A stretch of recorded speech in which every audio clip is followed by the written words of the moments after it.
Here we go, Mortality and Me.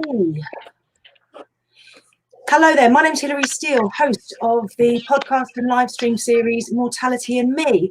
I'm very excited as this is the first live stream that we're doing under the brand Mortality and Me, that I have one of the most interesting people I've ever met in my life joining me, and that is Sarah Maxwell, who is a lifestyle and fitness coach based here in Kent. Let's bring her in and introduce her properly. Hi, Sarah. Hi. Nice to see you. Strange times we're living in. Just for the record, we are currently in lockdown because of COVID-19. So we're making the most of it. A lot of people are on camera at the moment doing things like Zoom conversations with Prosecco. However, we're actually here going to be discussing something a bit more that we all have in common. That we all have in common the fact that one day we'll no longer be here. It's one of the first things. I've been talking to quite a few people lately. And it's like, why are we afraid, Sarah, do you think, to talk about death and dying? I think it's one of those things that because people don't really have any kind of concrete idea of what does happen, it's the fear of the unknown. And I find that it's sort of very much across the board in many things. And it's the biggest fear, isn't it? That the fact that you are going to die, it's inevitable. And I think sometimes for people, when they actually want to say something about it, or they don't want to say something about it, it's kind of they're thinking, well, let's not bring it on. I think it is a fear, basically, that it's going to happen and there's nothing we can do about it. It is one of those conversations, and as you're well aware, I've been delivering funeral services for the last 6-7 months, and it's been quite interesting because all of a sudden people are in this position that they have to really deal with someone that's died or death, and some of the deaths are, it's a strange way to describe it, but they're either good deaths or bad deaths. I mean, what do you think is as a good death? Well, that's an interesting one, because for me, a good death would be pain-free, and to have felt satisfied within myself that I've done all the things that I wanted to do, told all the people that I loved them, had all of my affairs in order, and had people I loved around me, and in a place where I wanted to be, so that I would be more at peace. That for me would be a good death. Just out of curiosity, have you explained to those close to you, if something happened to you, what you would like? Yeah, I have actually. Excellent. No, that's good. That's good. You're a minority. Yeah. Well, I'm a bit fussy, actually. I can see them all looking at me. I have said that I can't believe that I would like to have, there's two things: a church service. It is what my dad did, actually, and have a religious sort of service, but more kind of light-hearted, but not too light-hearted, if you see what I mean. It's got to have, because I think that's also part of the grieving process. And then afterwards, a celebrant kind of thing, which would be kind of celebrating. So the first one would be a little bit more formal, because for me, that's just important, just for me. And then I'd like to cheer them all up and have something that was fun and show some silly pictures and stuff. So yeah, I would kind of draw it out a bit, because, I do like a bit of drama. I can't imagine you having any silly pictures that exist of you, or drawing out anything. No, that doesn't really ring true. But, yeah, that's. So for the main act of the funeral, would you lean more towards a cremation or a burial? I would lean towards a cremation, and the reason being is that what I would feel, and I know what I would be like. I've met many people who have parents or friends, whatever, who've been buried, and for one reason or another, they haven't managed to get to the grave, or there's been various problems, and it's become a real issue. Now, I know for some people it's really important that they have somewhere specifically to go.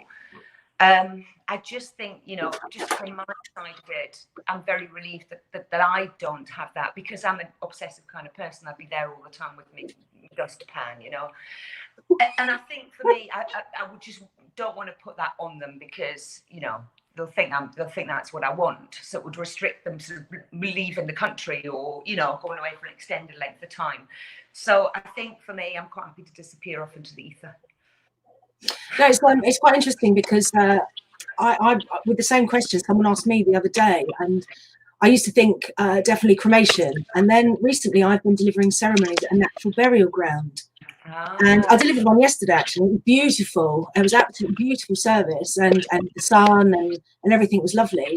However, I don't like creepy crawlies. No, I don't. So there was a part of me that thought, well, I could actually compromise and have a cremation and then be interred in the burial sites. So that then you are beneath the stars in a way. And next week, funnily enough, I'm actually interring someone who's been cremated a number of years ago with a lady that we're burying next week. So the husband is joining the wife, but she will be buried entire, and his cremation remains will be joining her. Do you know, that's lovely, because I did that with our dog, actually. I buried his remains in the garden, our lovely Benson, and that was really special. And I suppose I hadn't really thought about that from a human perspective. It was either sort of black and white one way or the other. It was either burial or cremation. I hadn't even thought about that. It's quite interesting because at the natural burial grounds, trees are now being planted on the graves. So in the future, where we're working at the moment will be woodland.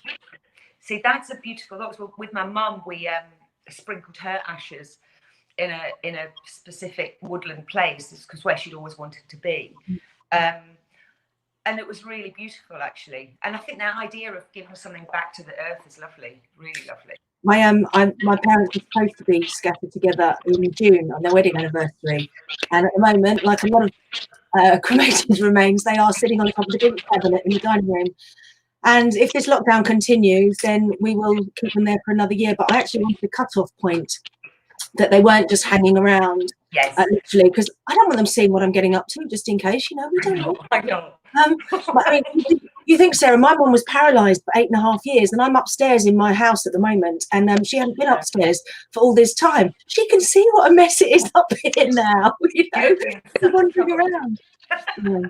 So there is something like that. I mean, I think what this whole thing has brought out in me and a lot of people that I've been speaking to, friends and yourself included, that there is a fear, but when we start talking about it, we smile, we reflect, we have memories of our own parents or situations that people have died. And when someone dies, it's never going to be, oh, lovely, isn't that a lovely spring day?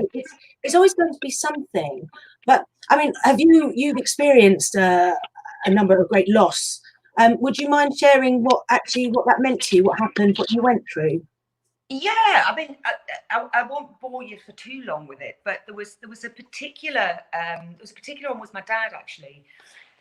When we were talking about the fear of death and talking about death, in fact, I found that the fear of it was far worse than the reality. But this one came as a bit of a shock to me, because I had found out when I was 16 that, or 14, I think, that my dad wasn't my real dad. Now, I was the only one in the family who didn't know that. And it was sort of an open secret, except for me. And, I adored my dad, and my mum and dad had split up when I was about 2, and now I know why. And, he had visitation. I would see him all the time.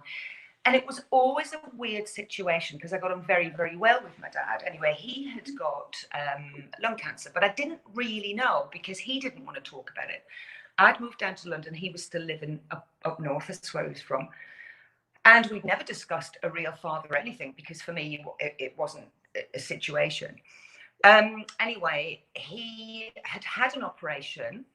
I had absolutely no idea it was terminal, in honest truth. I had no idea. I was 23 years old, and he would sort of write letters to me, and I was flippant, as you're 23, I'm just like out partying. I didn't think about it.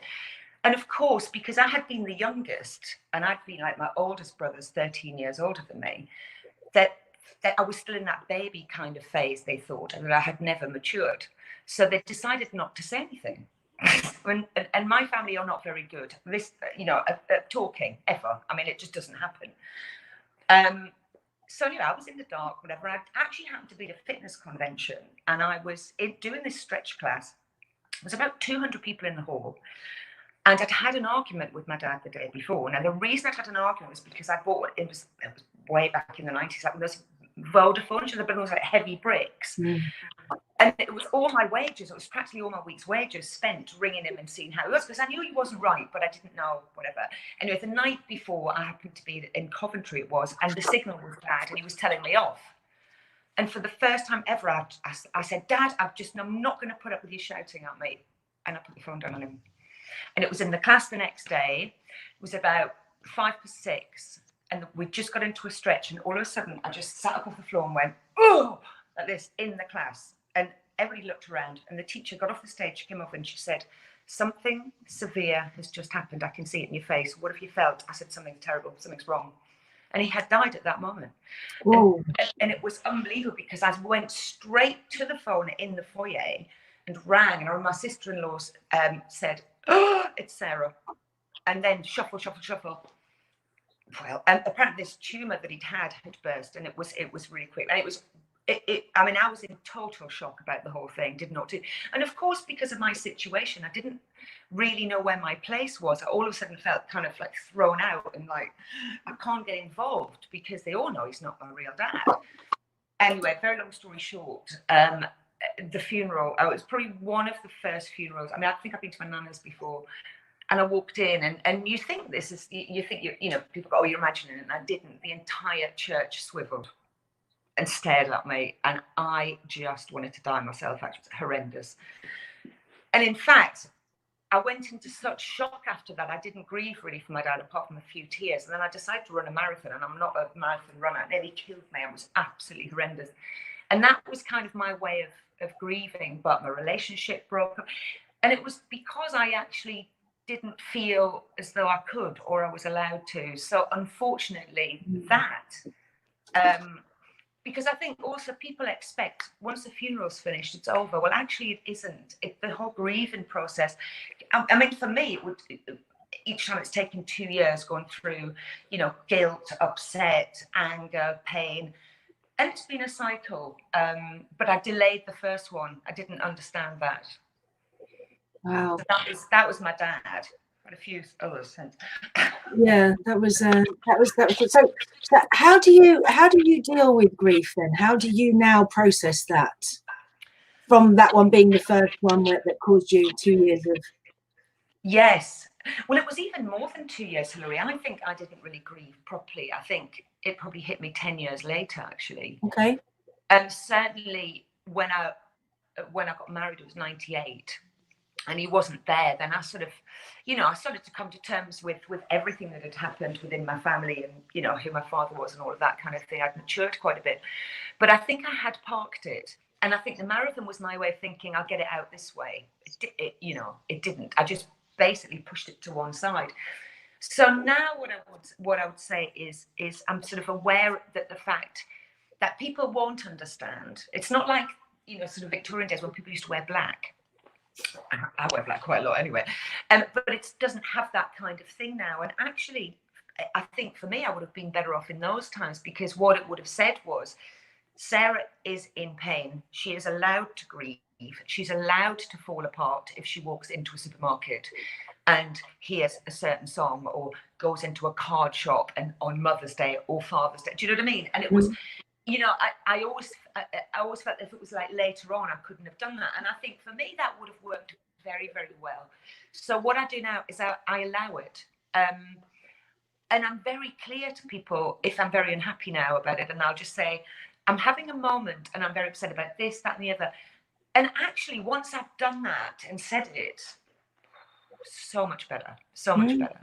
And it does come in waves. You can be like, yeah, it's all fun, then bang, and you just don't know when it's going to hit you and what it is. And I think it's about being kind to yourself and actually letting other people know, because other people have absolutely no idea, and especially if they've not had a bereavement, they don't know the whole process. So yeah, kindness to me. Yeah, it's very difficult to explain to someone who hasn't gone through something, and it's not something you want to preach about or anything. But yeah, for me, when I first suffered my biggest, when I first experienced this, I just sat down one day and I was like, whoa, things are so different now, more than in COVID-19. They are never going to be the same again, and it was very, very strange. And and people actually didn't know what to talk to me about or how to talk to me, because my mum passed away, and then my dad was 3 months and 3 days later. And people would almost like avoid you, or they would text Sue to see how I was and stuff like that. And it's like, hello, my text, I have my own telephone, I'm allowed, it was a very strange time. And one thing I've noticed going to family visits, or now doing it online, is that almost when you say, if you have a memory that makes you laugh or a memory that makes you cry, let that emotion come out. And it's almost like you're flicking a switch in the brain that's saying, I'm allowed to breathe now. I don't have to behave in a certain way. And, I've written poetry on this on the kentfunerals.co.uk, and it's just about how we behave. We don't have to. It's personal. And so if I call someone, I personally, I'm not very good at the "I'm sorry for your loss." Right. It's those words to come out with the words. I'm always trawling the internet. I'm not very comfortable saying those words. No. And I just think, and then when I speak to them, I say, look, I don't know what you're feeling, but what I can say, this is if someone's their parents or their mum or dad have recently died. I don't know what you're feeling, but I can tell you that I've been in that situation in my own world very recently, or whenever, whatever. And so I kind of know how this limbo land world that you're sitting in is, but it's different for everyone. And I think being able to talk about it and not being frightened to talk about it is one of the biggest things that can help. Which is it's a crazy time, and I think grief is almost something that we go, oh. Yeah, it's a bit like, I would sort of align it a bit with, so when a woman has a baby, as an example. This may sound ridiculous, but again, in the old days, a woman would stay in hospital for 10 days, even after a natural childbirth.